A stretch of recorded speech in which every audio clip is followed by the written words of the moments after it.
কিসে রিজিক বাড়ে, কি করলে রিজিকে ভরপুর বারাকা হয়, রিজিকের চাবিকা ঠিক কোথায়, কোন পথে চললে রিজিকে ভরপুর বারাকা হবে, আমার জীবনে বরকত নেমে আসবে রিজিকে, এটা জানতে মনে যাচ্ছে না আমাদের? হ্যাঁ, কষ্ট হচ্ছে আপনাদের? কষ্ট হচ্ছে?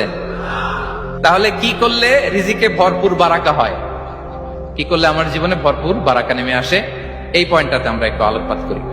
যেসব কাজ করলে আমাদের জীবনে রিজিকে আসমানি বারাকা নেমে আসবে, আমাদের রিজিকে আসমানি বারাকা নেমে আসুক, আমরা চাই কি চাই না? সবাই আমরা চাই নিশ্চয়ই।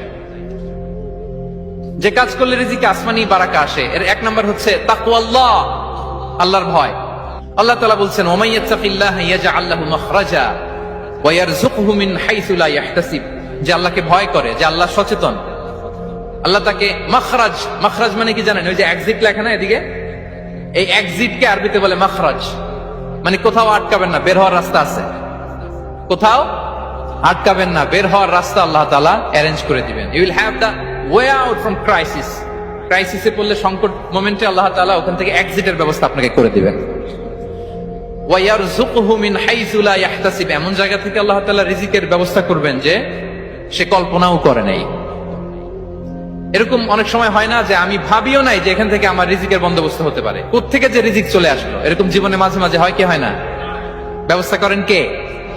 যারা আল্লাহ তাআলাকে ভয় করে, যারা আল্লাহ সচেতন, তাদেরকে আল্লাহ তাআলা স্পেশাল রিজিক দিয়ে ধন্য করেন।